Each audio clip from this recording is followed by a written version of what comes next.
Okay, my lovely babes. We are here today with the fabulous Ryan Weeden. You might have seen him from Masters of Balayage, and I'm very excited, Ryan, that you're here on the Beauty Pro podcast. Thank you. Hey, lovely babes. I mean, in case people have no idea what I'm talking about or they're new to the industry, who are you? What is Masters of Balayage? What can you tell us? Why should we know you? Why should you? Well, if you're into balayage, if you're into growth in your, if you want to like hit six figures or beyond, I've made it kind of like my uh, purpose to help people in this industry to grow their business, to find that success, to find that purpose as a hairstylist instead of just feeling like a commodity. And I've done that through balayage training, and our company is based upon an education first approach. So for over a decade now, we always serve first. We always give education first, and then we have products, and we have classes, but that is kind of like as a result of like what we felt that we could contribute further. We just came out with our own color line, which is just insane. We've got one of the best lighteners in the industry, which is also insane. But those are all byproducts of like, okay, we saw a need, and we started out with live classes, and it was just like me and whoever I could get to sign up for like $50 or whatever. You know, some people were just free, and I'm like, whatever. I just know I needed to start building something. And that's 10 years. It's been 10 years. So if you're into balayage, lived in color is like our thing. So if you're looking for that, and thankfully it's evolved incredibly well over the years, and we are kind of trendsetters in a way for new balayage techniques. So that helps us keep it always in the light. Yeah, for sure. New balayage techniques. You know, this is what's trending now. Follow Masters of Balayage. His links will be in the show notes. so how did you get into the beauty world? Like, were you like, this is something I always wanted to do, or what? I was born and I was putting on makeup at a very young age. No, I'm just kidding. No, honestly, I was like a pretty duty. You like duty? That sounds terrible. Oh, that's a terrible word. My kids would laugh. Yeah, duty. Oh, I was such a dude. You know, I had no fashion sense. I was always in sports. It was soccer, lacrosse, tennis, whatever. Man's man. Like, man's man. Totally, right? With a very sensitive side, I guess. And I just never thought about doing it. But I had this like itch to be an actor. And I went to college and became an actor out of college. Like I went for like biology and I was like, this is not me, dude. And then I graduated. I changed my major to become an acting major, learned to as much acting as I could. Went to New York City, tried it out there, failed miserably, did a couple weird things here and there, but like nothing that was going to give me enough income to continue to pursue it. And I'm like, I'm not going to be a starving artist forever. Like, screw that. I ended up going back to school just because I was lost, and I ended up dating this girl whose mom was a hairdresser. And she's like, hey, Ryan, have you ever thought about getting into the hair business? And I'm like, what do you mean? And she's like, there's a lot of, and the way she put it, she's like, there's a lot of really successful straight males in this business, you know, and you can do really well, and the girls are gonna love you. And that's kind of like her pitch. Yeah. And I'm like, oh, really? Okay, let me check this out. And I really had like no other options at the time. So I'm like, I tried the corporate America. I tried the acting. I tried the biology. I'm like, I'm no doctor. No way do I have those kind of smarts. So I'm like, screw it. Why not? And I showed up first day at cosmetology school. I was the only straight male there. And there's like this sea of like gorgeous, you know, women there. And I'm just like, there could be something to this. And I just started getting better at it. And what past that, you know, initial like, ooh, this is cool. Like, I love hanging out with women. It's just, you know, hey, whatever. I really liked how it was like, it helped me to satisfy both left brain and right brain, because I kind of have a pretty good balance of both. I'm very creative, but I also like structure. And when I was like learning, like, oh, I could be creative and make women beautiful and put a smile on their face, and like, hey, that felt good. And also I'm like, I can take this like strategically, and if I hold certain angles and cut this way and create these different shapes, I was like, this is pretty badass. Yeah. So what'd you tell your man friends? You're like, yeah, You know dude, I'm what? doing hair. Kinda, yeah. And they were like, cool, so you can cut my hair. And then of course I was giving freebies forever. But I gotta tell you, that was a weird time in my life because they like they made a lot of jokes about me, and Of course. people would call me like not friends, but I wasn't called, hey, fag, and you're a loser, and like you're doing hair, and like really dirty stuff. Mm-hmm. And that struggle is kind of real because it's not highly looked upon as a career choice. People don't really take it seriously. Even when you are successful, they're like, like you just have clients, can I get a Mm-hmm. haircut? And you tell them what you might charge. Oh, no way, man. But it's like they don't see it as like a viable profession. And looking back, that was a tough time. Even though I was becoming more and more successful and more confident in who I was as a person. Mm-hmm. But like I could see that they just thought I had this like weird feminine quality that just wasn't in line with who they wanted to be. It was like that machismo, like, hey, let's go get drunk and Yeah. get on some girls. I'm like, Yeah. whatever. It's like I like to get drunk and stuff like that too, but it wasn't. But it's like I was getting more and more comfortable with who I was, and I feel like they were kind of just like following like the normal path of being a man. Yeah. Yeah, like growing pains, right? Personal development, you're growing into a different version of you. Yeah. All right, so then with all of that being said, like what do you do now when people are like, you're just a hairdresser? Like what do you I know clients in the salon, they come in and they tell that to my team, and I could be from the other side and I will zoom in. I'm like, excuse me. How do you combat that now today? Well, it's a very different conversation now. Yes. Because I've done so many things along the way. So when somebody says like, hey, what do you do? I'm like, well, I have a education and product company for professional hairdressers. It's, taking a lot of steps more on the entrepreneurial response route now. But yeah, when I talk about hair, of course you get those, so you can cut my hair? I'm like, what would you do to my hair? And the guys with no hair, like, oh, you're lucky, man. You got a full head of hair. Just the typical conversations that we get. You're like, yeah, you're bald, huh? But yeah, it's a different conversation now. But there's still that side of me that's like, that has imposter syndrome. But I mean, I think we'll always have that at some degree, even though we do get more and more confident in who we are. But funny enough, I actually am starting to take clients again. And I haven't done that in 6 years or so. Wow. So it's been a long time. And there's a couple reasons for that. Well, I mean, one is like, I haven't been in the salon. Like I have a color line and I can't really practice it on anybody except for like models here and there and mannequins. And I'm like, I need some, and then social media, it's like, I need more content. And it's like, I might as well get paid for it too, with clients. And of course the extra money helps when you're building a brand, building a hair color line, which is expensive as F.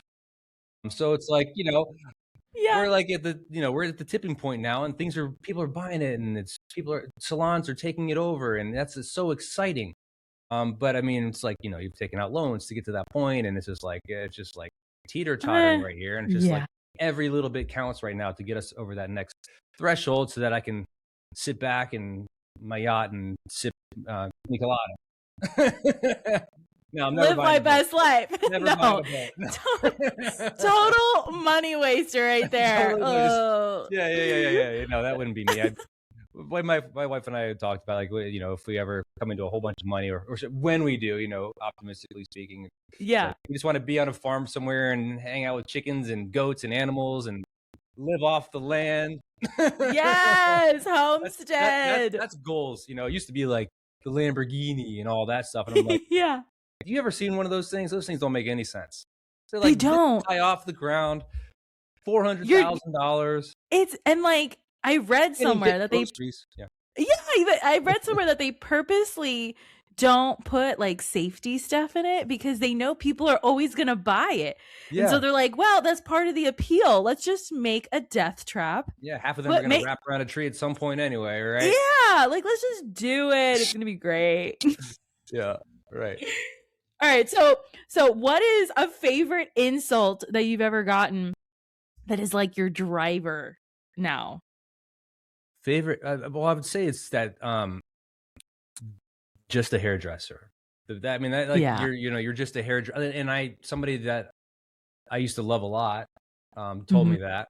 She said, you're just a hairdresser. You're never going to be successful that way. And that relationship is now over. But man, that cut so bad. And the thing is, it was a part of my life when I believed her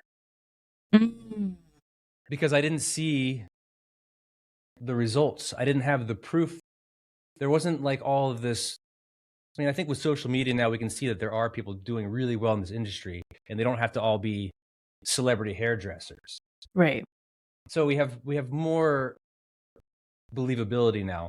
But still, there's plenty of people that still think like I'm never going to make more than $60,000 as a hairdresser.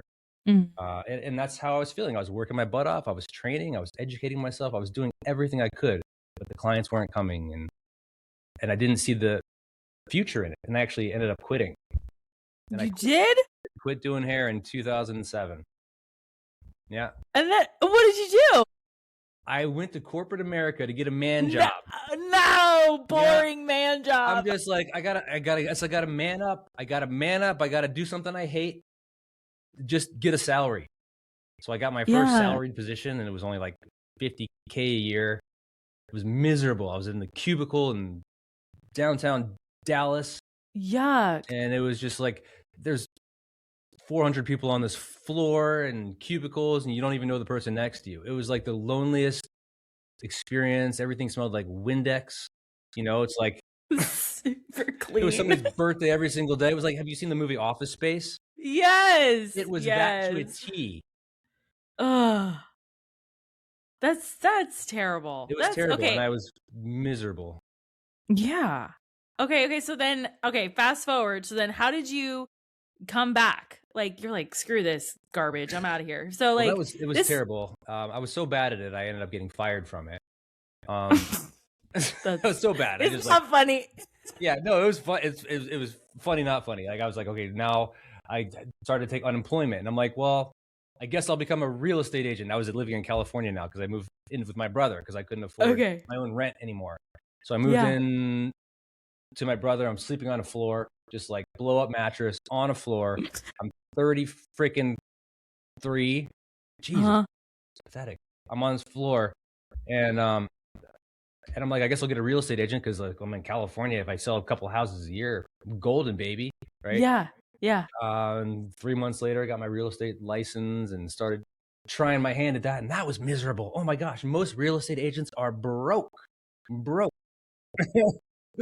it's like, how am I supposed to talk about imposter syndrome? How am I supposed to sell a house when I can't even afford my own place to rent? And I'm like, you're supposed to believe that I'm good with like your hundreds of thousands, millions of dollars. Be like, yeah, this is a good investment for you. I'm like, and then plus it's like most people that are doing it, they either kind of grew up in that industry or they've been in a certain neighborhood for so long and they're super friendly. Like it's like they know everybody. And I'm not one of those. I'm talking a lot now, but I'm like, I'm very, what do you call it when you're like inside person? Introvert? I'm an introvert. Are you an introverted extrovert? Introvert. Isn't that the new thing? Like introvert? Yeah. Like both, because obviously ages, and I'm like, yes. But But then like most of the time, if I'm around groups of more than 2 people, I'm like, I just kind of like go into my shell. No.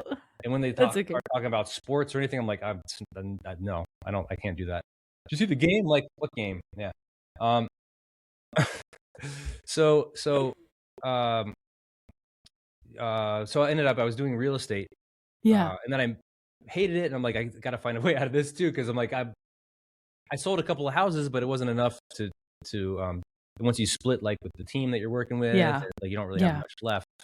Then I ended up actually meeting somebody in this and working with him inside this real estate company, who was an entrepreneur, or had been in the past. And he's like, Ryan, I I can see like you have a passion, and you have this drive and you have this energy. And it's like, I just don't think that real estate is for you. He's like, well, he introduced me to online marketing. He introduced me to how he's like, if you follow your passion, the money will come. And I'm like, well, I did, and it did. And he's like, well, you were looking at it the wrong way. Were you doing what everybody else was doing? And I said, yeah. He's like, that's the problem. It's like, you got to do things differently with that passion. Then he became a mentor. And he opened my eyes to all these things. It's like everything from like running ads on Facebook to guerrilla marketing strategy, like getting up off your ass and like, instead of waiting for some client to walk in the door, you go out there and you make your own success. And I'm like, hell yeah. So one night I'm just like, you know what? I loved doing hair. I was very passionate about it. I had a good time doing it. I just couldn't find the way to make money. But I'm going to try it again with a new outlook, a new strategy, actually have a strategy instead of just doing what everybody else was doing. So that's when I started to develop this strategy for becoming a luxury blonde specialist. Because blondes are my thing. I'm not like a color correctionist. I'm pretty simple when it comes to hair. I like simplicity, and I'm like, I love blondes. I love doing blondes. I love doing bronze, things that is just lighten and tone, and maybe the occasional touch up here and there, root shadow, whatever. Keep it simple. And then I started to focus on that, and all my marketing became streamlined, and I was handing out business cards every day. I worked on my Yelp page that didn't exist, and contacted everybody and their mother who I had touched their hair or said something nice about their hair, or somebody to say, hey, would you mind giving me a positive recommendation here? I'm trying to build up a business. I went from $0 to over 100K in like less than like 15 months. Wow. It was just like, in a way it was overnight, but it took a decade and a half in the making, And I had picked up a job at Starbucks to help me like while I was building up my clientele, and that's a really hard job. If you ever worked at a coffee Is it? I have considered it sometimes. I'm like, man, that'd be fun. Just one of those like lazy coffee shops where they just smoke pot and just like yell at you and look at you weird if you ask for too much. That's where you need to work. Starbucks is like, it's corporate. It's a corporate job.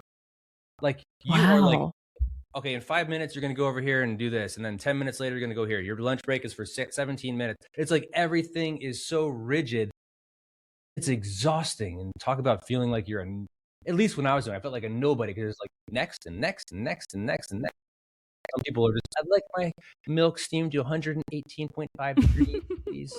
Sorry, they didn't say please. They just said that. They didn't say please. They said it with an attitude, demanding. And then this place, I was in this like Starbucks in this kind of like uppity area, and some of the manager would be like, oh, and this person, they don't like the just give them this. Just like when they come in, like they don't like to ask for their order.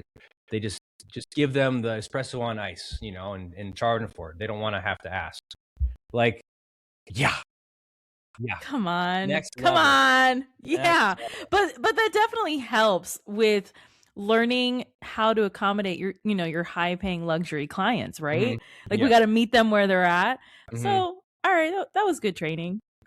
Exactly. I didn't really keep many of those types of clients, because it's just like, there you go. Boundary. I'm like, I have my own scruples, or I'm like, I'm not going to be pushed around. So if I had clients like that, they wouldn't last very long in my chair. Not that I would kick them out. They fizzle anything you away. want, darling. No, it wasn't like that. Okay. Would you like a little foot rub while we're here? Yeah. So then what do you feel? Okay, you mentioned a lot. So, right, you did whatever it took to like bounce back. Like, you were handing out cards, you were doing the things, contacting people. Now that we're in this new phase, this new era of the beauty industry with the suite owners, and then you still have commission salons and all this stuff. How do people start from scratch these days? Well, it's cool because I'm actually starting from scratch these days. See? With that. Yeah, because I haven't had a client in 6 years. I haven't like a recurring client in 6 years. I'm actually starting, and I have this like cool spot right now. Our company does, um, where it's like half warehouse where I do like a lot of our online education shooting, store Cool. some products and things. Our big warehouse is in Florida, but then like half of it is Woo-hoo, like hey, I'm half in of it is like Florida. yeah. Oh, you're in Florida? Nice. Yeah, I Yeah, love Florida. nice. Go ahead, sorry. That's okay. And then the other half of this is office space, but I have a little 3 rooms. One is a lounge. One is we're turning it into a salon suite, and then I have this room here, which I can do like interviews, podcast stuff. So Cool, it's a cool, total cool. like content creator's dream that we have now. Yeah. But we turned that into a little salon suite. So I am right now. I'm kind of living it and going to be living proof of like how you can build a clientele fast because I'm determined and I have been in the past. And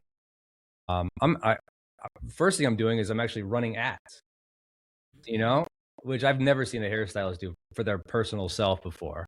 So I'm running ads and I have a client form, like Ryan's now booking, and I have a sales page for that, like a little one. Why they should book with me? I'm being transparent with the pricing, and I'm being selective with my ads, making sure it's not all of San Diego, that it's just like close to me because I'm in North County. So far, it's working. I'm getting like I've been getting at least 1 or 2 leads a week. I just started running it about 2 weeks ago. Yeah. Already had several leads from that people are just like, they've gone through the motions. They're looking for a blonding balayage specialist, lived-in specialist on the books, Yeah. So, and I'm spending what, like $5 a day or $10 a day on ads, something like that. See? So It's cool. it's cool. And it's cool that you've started over several times in your life. So like no excuses for anybody watching or listening to this. Yeah, that's a good like, point. Yeah. Yeah. And Like it's you're like, I don't doing know how it. I'm going to do it either this time, because I know that things have changed. But I know that, but it's like, when you either when you fail something or you start over again, it's like you're starting over with experience. And I'm not starting from scratch. I'm starting from experience. Yeah. With not just doing hair but like marketing. Like I have lots of experience in marketing, whether it's like in-person marketing or whether it's online marketing. And I'm like, I'm going to use everything that I've learned to see how fast I can build this new business. And I'm not looking for like hundreds of clients. I'm just looking for, several a week, 5 a week, really, not a lot, because I have other stuff to do. Right. All right. So what do you feel has been your biggest failure personally or professionally? The F word. Yeah, the big F. Biggest failure, probably my first marriage. That sucks. Yeah. Okay, so what'd you learn? What'd you learn from it? I learned don't get married in Vegas. That was one. Okay. Oh, good one. Through a little bit. Don't marry somebody just because they're hot. Oh. So listen, these are valid points. I know. But it did serve a purpose. And again, then my second marriage I'm on now, it's like you start from experience again. It's like that I found somebody that didn't have certain qualities that I ran into problems with last time. Like obsessed with social media. Obsessed with how they come across on social media, not the person standing in front of you. Right. Not present. And that's very different now. So yeah. that was a pretty big failure. Yeah, that was a pretty big. But it's like, I mean, you could also say failures were running up credit card bills too high, and I had to declare bankruptcy before I got back into hair. Because I invested everything I had into the real estate thing, and with that mentor that I was talking about, that I worked with, who changed my outlook on a lot of things and helped me see a bigger picture, which was all great. But we decided also to create a digital product together for real estate agents, right? And it just failed miserably. But I learned a lot through that as well. And I learned a lot through the bankruptcy as well, because I'm like, I don't want to do that again. I want want to fail on the product again. But it's like I learned a lot through that and was able to apply that into what I did when I started my own online training again in 2017. Yeah. So what does somebody in any kind of business now at this point, what is it that they need? What's the trait? What's the strength that they need to succeed? Resilience. Or at least to get their version of success. I would say don't be afraid to be yourself. I'd say authenticity and resilience. Mm-hmm. Life gets hard. It's going to get harder. It gets the hardest right before you break through. Oh, thank you for sharing that. I believe in that. It's like it goes like this, and then once you feel like you can't go another day, that's when things start to turn around. And it's not always like this, but I mean, even like gradual progression. And then what happens is like that exponential success, because that momentum increases as things are going better and better. And that's when you're just like, I can't believe I ever thought this wasn't going to work out. You're just like, one day you're just like, you're ready to just sell everything and disappear off the map. Yeah. Yeah. Okay. So what's the goal for you for Masters of like, is your goal like everybody on the planet is going to be blonde? Like platinum? My goal, it's funny you say that, because my goal doesn't even have anything to do with the industry. My goal is so far beyond the industry. Just like doing hair is like a stepping stone for what I really want to achieve in life. Mm-hmm. And what I really want to achieve in life, I don't really know yet. But I know I want to have some kind of a positive impact. And I also want to have lots and lots of freedom to be able to spend it with the people that I love the most. And I want to enjoy every day. I want to enjoy what I do without the stress or the burdens of bills, or because like I had a point. There was a point when I was there, and I didn't have to worry about bills. And then that serial, I wouldn't know if you would call it a serial entrepreneur, but because I don't have like several businesses, it's all within the same business. Right. But it's like, what's next? What's next? What's next? And there's always going to be that what's next for me. But I think it's just, I don't know. I just see animals. I love animals. I have these birds at home. We don't own birds, but it's like, we make sure that they always have bird seed, and they always have, we're going to get chicken. And it's just like, I love helping people that can't really help themselves, or that need that extra help. They don't know that the love is necessarily coming. You don't necessarily have to give that love back, but you just know that you're doing something positive for not for the world, but for us. And then in the hair industry, I want to change as many lives as I can with our education. And through that will give me the ability to do what I want to do. If I can help change lives by imparting as much wisdom and training as I can, like that was given to me, then that's very fulfilling of course, for people whose lives get changed, but also for myself. And then I can take that money, and money really is a tool. I don't know, buy more land, take more trips, travel to different countries, and find out what my real true purpose is. I think it's an ongoing exploration. For sure. The amount of compassion and like grounding that you completely surprised, like you have completely surprised me. Like I was not expecting this amount of coolness from you. That's so cool. Yeah, nobody really calls me cool. Well, you're cool. Like he's quirky. He's a quirky dude. Yeah. Especially for our industry.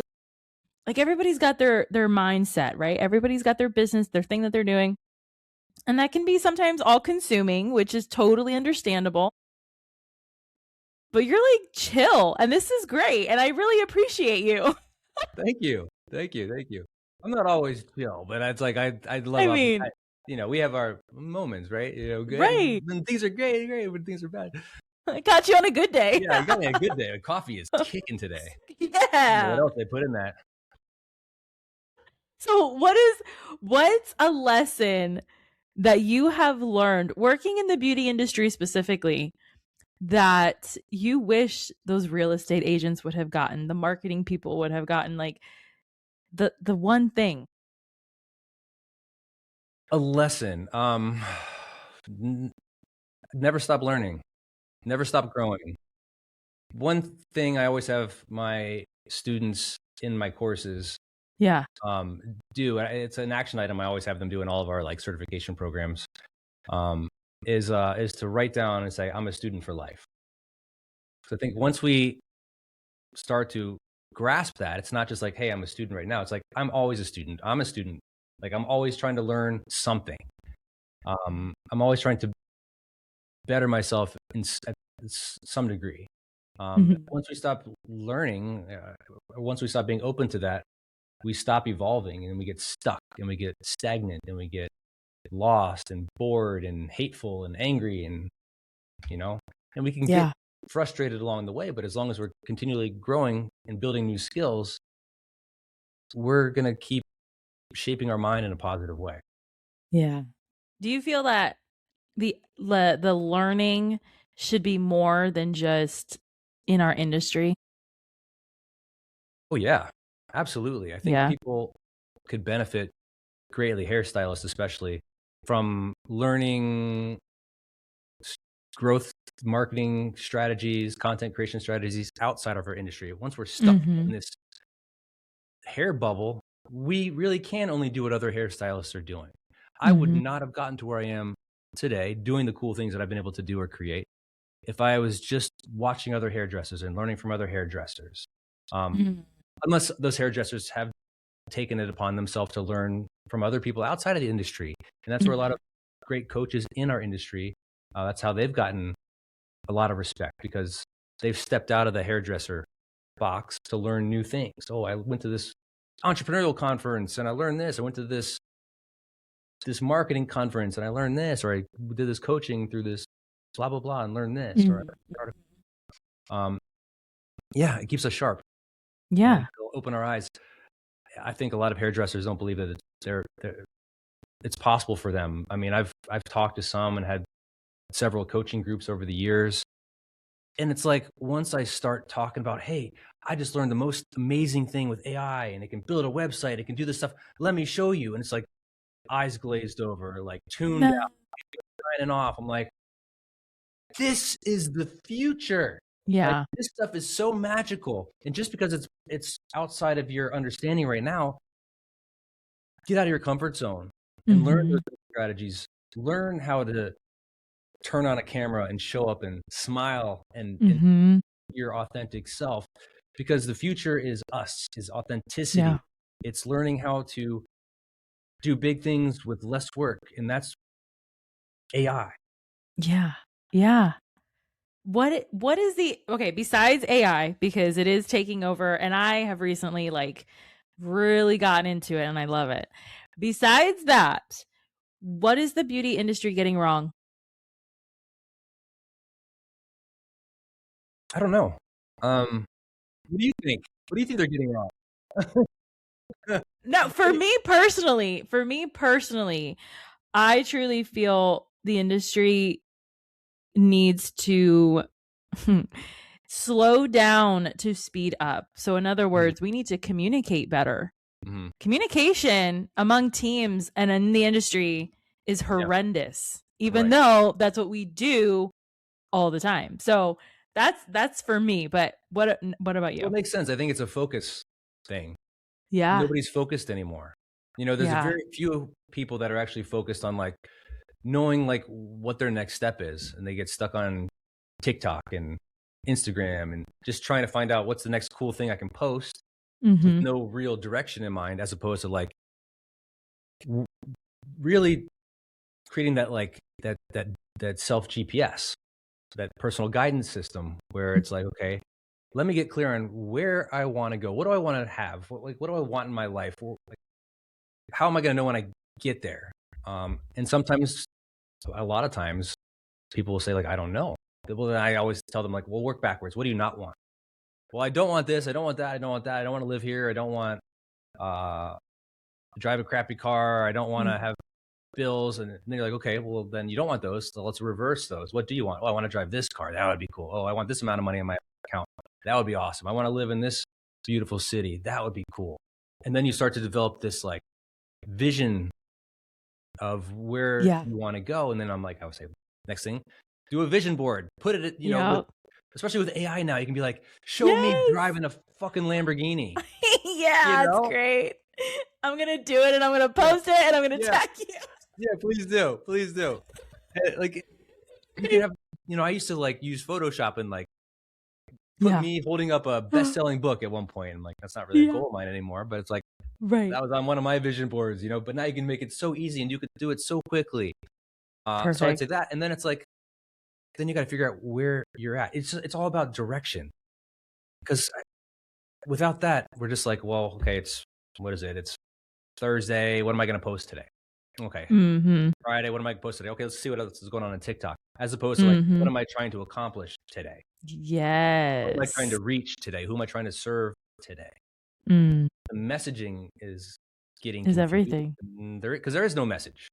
The Mm. ones that are successful have a message. You can look at them and you know what they do. You know what they stand for. You know what you're going to get from following them or learning from them. Right. Right.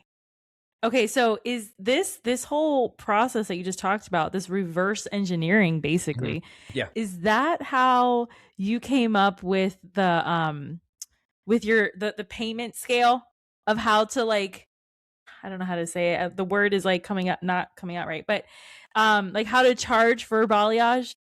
Oh, like the pricing model. The Basically. pricing model. Yeah. Yes, those words. The ultimate pricing model. Yeah. Yeah. Yeah. Yeah. It's a great way to do it because it's like you need to figure out, first of all, what's like the least amount you want to make in an hour, and it's like, if it's like, I don't want to make any less than $60 an hour. Let's just start low. $60 an hour. Okay. Well, then let's say you have a root touch up that comes in and you're like, my root touch ups are $75, right? Mm-hmm. Mm-hmm. Well, how long are they there? 2 hours, probably an hour and a half. Because if they 15 minutes to apply, 20 minutes to apply, 45 minutes to process, unless they're leaving with a wet head, you got to blow dry that too. So it's like, that's 2 hours. So right there, you're only making $25 an hour or something, if $30 an hour, because if they're there for 2 hours, I'm, not doing the math in my head right now. I know. You get the idea. It's a lot less than $60. Yeah. So if you want to make at base $60, then it's like your base root touch up should be $120. But then it's like you're using product. So that's when you start to add in the other factors for the pricing model. It's like, okay, baseline I want to make is $60 an hour. And that goes for any and all services, including haircuts. Past that, it's like, okay, how much are these different services costing me in product? And you can use cost, whatever it is, like $9 a tube, how many tubes, developer. You can get as specific as you want to, or you can just kind of ballpark it. Just don't undersell yourself. So then it's like, okay, so $15, let's say, if I'm going to do a toner or glaze, so maybe an extra $20. So then a root touch up should maybe be $140. Yeah. And then it gets in a little bit fancier. That's just like your base, the basic service. But if you're a blonde specialist, you could charge hourly, but you're going to sell yourself short, I think, charging hourly. And there's a couple of reasons for that, because if you want to be in that luxury zone and charge more than, let's say, $100 to $150 an hour for like a 3-hour service, which is like, nothing to shake a stick at, that's great. If you can do that, you can make more, because if you take into account your product cost, your base cost, the length of the service, and then you add something special like a marketing flair on top of it, like, oh, it's our signature blonde lived in, package. Like, oh, we get a package, and it includes everything: your bond builder, your glaze, your gloss, your color. Make sure you put in the amount of like how much does the foils cost roughly? How much does a lightener cost? And then suddenly you're like, it's $450 for that package, when you would only get $300 for a couple hours. So it's jumped around a lot, and I'm sure some people would be like, what? Yeah. But it's, but it's about like adding in that perceived, like the base rate, the like the hourly rate, the perceived value. And that's what the perceived value is, like, name that package. You go to a salon or a spa, they have all these different cool names. This is the hot stone foot special, Yeah. or, Yeah. It's true. luxury It's foot true. rub, and you're just like, whoa, and you get a glass of this, and you get some flavored water and little warm nuts, whatever it is. You pay more for that. Yep. You pay more for the You do. experience. You elevate that experience, and then you can charge more for it. Yeah. What is something that nobody agrees with you about? The future of AI, I think. Like Yeah. as far as like the fact that they need to learn it, Oh, okay. Yeah, I can see that. and whether or not they agree with me or not, they just don't do it. I Yeah. tell them, go do this, learn this. Yeah. Come Yeah. on, like Yeah. I can build web pages in 10 minutes now, which used to take That's me. It used to insane. take me weeks to just get like something Yeah. half that decent. Are you I've like, what do you restructured do? my Go campaign, ahead. and it's already Oh, increased. Like I'll say, what's wrong with this Shopify campaign or an email strategy or webinar campaign? Give me an email structure based on like Russell Brunson. How would he do it? Or my webinar, how would I structure that? And it's like, he's like, oh, for instance, I'm running a webinar right now because we've got this new incredible product, the luxury certification balayage program. And it's like in its infancy, and it's insane. It's our best one yet. And it's on our website, but I'm also running a webinar that talks about how to basically become a 6-figure stylist this year and get into the luxury niche. And, yeah. and at the end of it, it talks about like how this is what's going to get you there. But it's like helped me structure everything. I gave it an old webinar that I used to use, and I said, how can I use the content here, but upgrade it to help to offer this course? And it's like, and I said, base it off of Russell Brunson. I do. I think he's like the so. webinar king. He's Okay. something called ClickFunnels. It's Okay. I know yeah, who you're talking about. Yeah. or he did something called Expert Secrets and written all these books, and he has something called the perfect webinar. So I said, how would the perfect webinar model apply to this? And he's like, and I use And it Claude. tells you. Chat sucks. You got to use Claude. Hey, I like Yeah. chat. I do like Start chat. using Claude because It is on my phone. It's less BS. Okay. Okay. That will make everybody feel like every idea they have is the right idea. Oh, okay. I do have Claude. Yeah. I do have Claude. Yeah. And I think I got intimidated, and I was like, I'll go back to chat, but I will use Claude now. Thank you very Claude's much. better for writing things and planning things, and Okay. it actually puts things into docs for you. So it's really Okay. cool. Okay. They both have their place, but I had to restructure this webinar, and it looked at my past webinar, and it said, this is the structures here, like this, but right now you're teaching techniques. According to the perfect webinar, you need to break beliefs, because once people know that this is the viable vehicle that's going to get them there, it's like, Yeah. then they have no objections. They're like, well, yeah, this is what I need, and this is why. And I'm okay telling you all this because like I know how good our product is and how life-changing it is. If I was selling something that's just complete crap, I wouldn't tell like how this is how I'm going to sell you on it.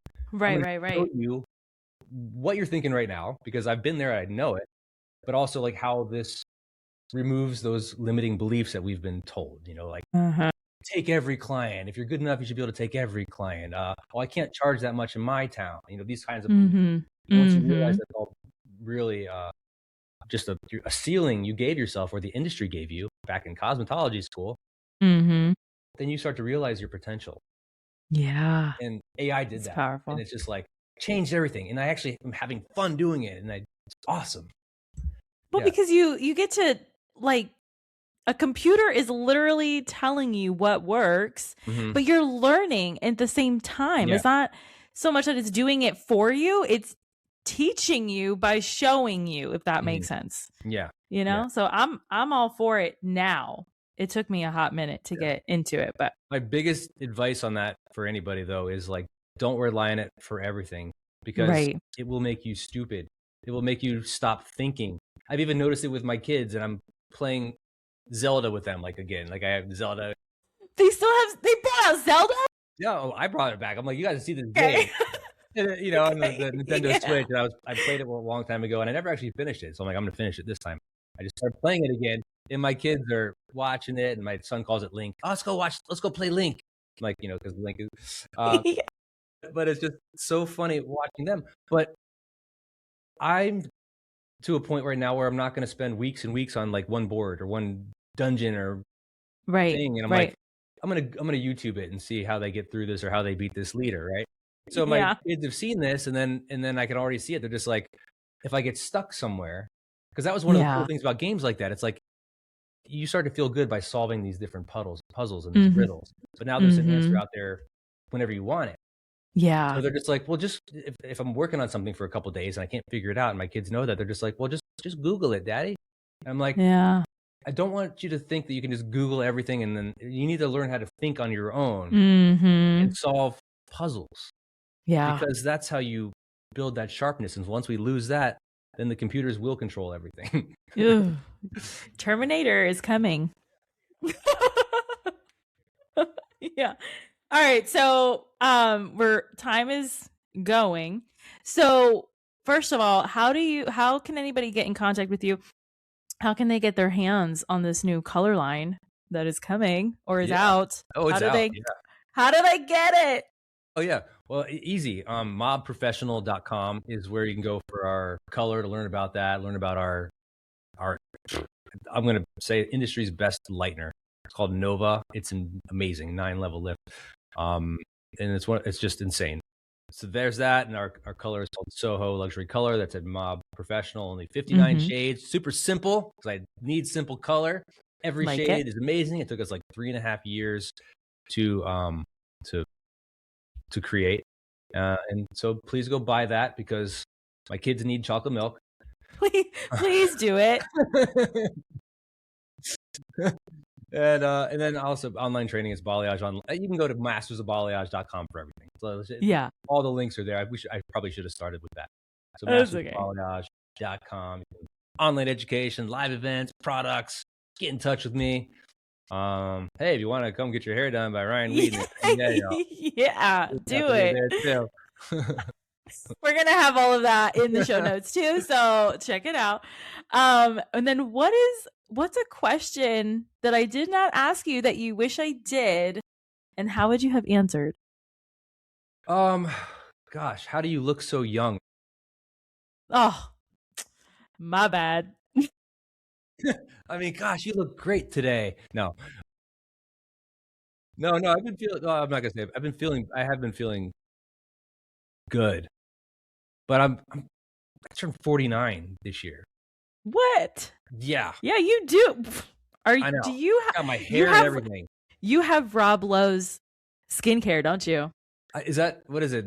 He has testicle cream or something. Yeah, he's a good-looking dude. He keeps it fresh. That's what it is. Okay, all right. Well, what is it? What is it for real? Was that it? Well, the question you wish I had asked. All right, yeah. How can I buy your color? No. Can you give me a discount? Yes, I can give you a discount to try our color. Thanks. No, it's a great question. Every time I've been on a podcast, I always have so much fun, and I'm just kind of like go off in a million different directions. Yeah, of course now I'm drawing a blank. I don't know what you could have. It's the pressure. Yeah. Forget it. It's okay. And then anyways, Ryan, thank you so much for coming on the podcast. Stay cool, everybody, just like me. Stay cool. And all of you guys watching and listening, make sure you get the color that Ryan is talking about. His kids need chocolate milk. Okay, we got to keep him looking young all the time, guys. So go do that, and I'll talk to you next time. Thanks, everybody. Thanks, Krystine.